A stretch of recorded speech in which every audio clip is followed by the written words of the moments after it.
If you didn't know Joe Jacoby personally, your image of him would be one of a physically bruising professional football player whose massive 6'7" frame is known for protecting quarterbacks and dishing out punishment on unsuspecting opponents. But this giant of a man on the football field is even bigger off, donating much of his time to charities, youth homes, and the less fortunate. Today, he was honored as the Redskin NFL Man of the Year, an award also given to a player on each of the NFL's other 27 teams. A winner for the entire league will be announced at the Super Bowl. You make the Pro Bowl, go to the Super Bowl, that's all personal goals. But now, an award like this, the community is rewarding you for your efforts, helping the community, for your efforts with certain charities and things. So it's gratifying to know that they care, that you put out so much time to help certain people they are not as fortunate as you are. Jacoby does a great deal of work with the United Way. This was the story of a young cancer patient who Jake became friends with.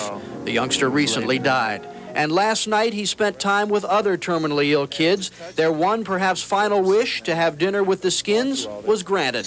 Their eyes are all light up and their smiles and everything. And they were so happy last night. They kept, they asked me who was coming. And I told them, John Riggins might stop by and George Rogers. And they didn't really care too much about that. They wanted to know if Jay was going to be there, Schrader. I said, well, yeah, we invited him, and he said he's coming. So when he walked in, they just flew right over. That was their hero at the time, was Jay. So it's neat that you bring some happiness in their life at such a terrible time.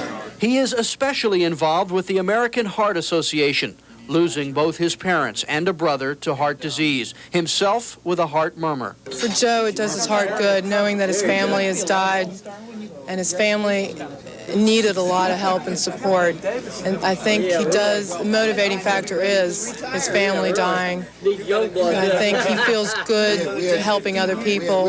And if he did win the league-wide honor? I would imagine there'd be a few tears along the way if that did happen. Very emotional. Washington's Man of the Year, and not just because he's a Redskin.